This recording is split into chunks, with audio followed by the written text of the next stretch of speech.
शांति। 7 जुलाई 2024 की अव्यक्त मुरली से होमवर्क। आज की अव्यक्त मुरली है संपूर्णता की समीपता द्वारा प्रत्यक्षता के श्रेष्ठ समय को समीप लाओ। आज हम लक्ष्य लेंगे ब्रह्मा बाप समान संपूर्ण बन प्रत्यक्षता के समय को समीप लाने का पुरुषार्थ करना है। संपूर्ण बनने के लिए आज हम भिन्न भिन्न स्वमानों का अभ्यास करेंगे।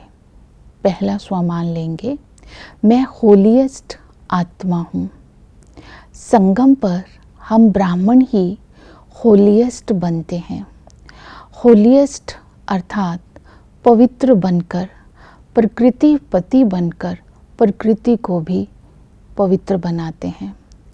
हम होलीएस्ट आत्माएं जड़ प्रकृति या चेतन प्रकृति को पवित्र बनाती हैं, जिसके आधार पर भविष्य में पवित्र शरीर मिलता है और प्रकृति भी पवित्र होती है। और इसी तरह हम होलीएस्ट पूरे संसार की आत्माएं बन जाती हैं। दूसरा है हाईएस्ट आत्माएं। हम आत्माएं ही, हम ब्राह्मण आत्माएं ही हाईएस्ट आत्माएं हैं। क्यों है हाईएस्ट आत्माएं? क्योंकि हमने ऊंचे से ऊंचे भगवान को पहचान कर अपना बना लिया। हमने साधारणता को श्रेष्ठता में बदल दिया। जो भी हमारी दृष्टि, वृत्ति, संस्कार साधारण थे, उनको श्रेष्ठ बना लिया। इस स्मृति में रहना है कि हमारी श्रेष्ठ वृत्ति, श्रेष्ठ दृष्टि ये ऊंचे ते ऊंची बन गई है, जिसके कारण हम संसार की हाईएस्ट आत्माएं कहलाती हैं। अब हम किसके भी संपर्क में आते हैं तो ब्रदरहुड की वृत्ति से, कल्याण की भावना से, आत्मिक दृष्टि से, प्रभु प्यार के भाव से हर एक के संपर्क में आते हैं, तो हम आत्माएं हाईएस्ट कहलाती है। नेक्स्ट है, ये स्वमान लेना है कि मैं रिचेस्ट एंड लकीएस्ट आत्मा हूँ। लकीएस्ट आत्मा इसलिए हूँ क्योंकि जब ये भी स्मृति में रखते हैं कि मैं ब्राह्मण हूँ, ये स्मृति में रहना भी बहुत बड़ा भाग्य है। हम ब्राह्मणों के मस्तक पर बाबा चमकता हुआ लकी सितारा देख करके बहुत खुश होते हैं, क्योंकि हम लकीएस्ट इसलिए हैं क्योंकि हमारी स्वयं भगवान तकदीर की लकीर बना रहे हैं।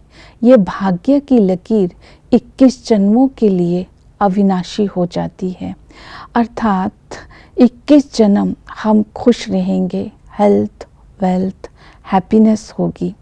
तो इसलिए हम बहुत ही लकीएस्ट आत्माएं हैं। नेक्स्ट है रिचेस्ट आत्मा। बाबा ने कहा तुम रिचेस्ट इन द वर्ल्ड हो, क्योंकि परमात्म याद में कदम में पद्मों की कमाई जमा कर रहे हैं। ये कमाई इस संगम युग पर ही हो सकती है, अब नहीं तो कब नहीं। तो ये स्वमानों को जब हम स्मृति में रखेंगे तो संपूर्ण स्थिति बनती जाएगी। नेक्स्ट स्वमान लेंगे, मैं जीवन मुक्त आत्मा हूँ। जीवन मुक्त आत्मा की विशेषता है सोल कॉन्शियस स्टेज, विदेही स्थिति। जितना ही हम जीवन मुक्त आत्मा का अपनी विशेषता अपने अंदर धारण करते जाएंगे, उतना ही संपूर्णता आती जाएगी। जैसे कि जीवन मुक्त आत्मा सदा ही उड़ती कला में रहती है, सदा ही खुश रहती है। उसका आधार है soul conscious stage. Soul conscious stage की अनुभूति करने से ही आत्मा देह भान के बंधन से मुक्त हो जाती है, देह अभिमान समाप्त हो जाता है। इसके लिए हम बार बार ड्रिल करेंगे। आत्मा राजा है और मन मुख्यमंत्री है। राजा मुख्यमंत्री को ऑर्डर करे, इस देह से न्यारे अशरीरी हो जाओ। ये विदेही की ड्रिल बार बार करते रहना है तो हम सोल कॉन्शियस सहज ही बन जाएंगे। इसके साथ साथ बाबा ने कहा है जीवन मुक्त आत्मा बनने के लिए स्वयं को अपने पर पहले सभी बातों से मुक्त करना है, जैसे कि समस्या, विघ्न, किसी चीज़ का आकर्षण, कोई परिस्थिति का प्रभाव, इनसे मुक्त करने के लिए स्वयं पर अटेंशन देना है। क्या अटेंशन देना है? मैं मर जीवा हूँ। ये मरना बहुत ही मीठा मरना है। इस मरने में दुख नहीं है, इस मरने में बहुत कल्याण है। ये स्मृति बार बार रखेंगे। बाबा ने इसके लिए टाइम दिया, 6 महीने में आप इन सभी बातों से अपने आप को मुक्त कर लो 75%, और संपूर्ण मुक्त फिर अंतिम समय तक स्वतः ही हो जाएंगे। इसके साथ साथ बाबा ने कहा ये स्वमान भी लेना है संपूर्णता को प्राप्त करने के लिए। मैं परमात्म कार्य के निमित्त आत्मा हूँ। जब भी हमारा निमित्त भाव रहता है सेवा करते समय, तो निर्माणता और निर्माणता प्रत्यक्ष रूप से हमारे चेहरे से दिखाई देती है। बाबा हमारा माइट है और हम माइक है। करण करावनहार करा रहा है, मैं आत्मा करणहार कर रही हूँ। इस भाव से हमने सेवा करते रहेंगे तो अभिमान भी नहीं आएगा, सफलता भी सेवा में होगी। इसके साथ साथ संपूर्णता को प्राप्त करने के लिए ये स्वमान लेना है, मैं बालक सो मालक हूँ। बालक अर्थात सर्व खजानों का मालिक।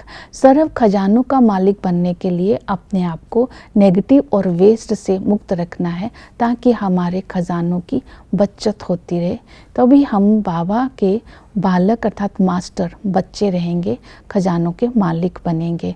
और रहम दिल बाप समान बनना है। इसके लिए मम्मा और बाबा को फॉलो करना है। कमज़ोर की कमज़ोरी को नहीं देखना है, दूसरे की कमज़ोरी को अपनी शक्ति से, रहम से दिल बन करके उसको उठाने का हाथ देना है। अगर वो शक्ति हमारे अंदर नहीं है तो हम दूसरों को कैसे उठा सकते हैं? तो इसके लिए पहले अपने को शक्तिशाली बनाना, पहले अपने पर रहम करना, फिर दूसरों के लिए रहम दिल बनना।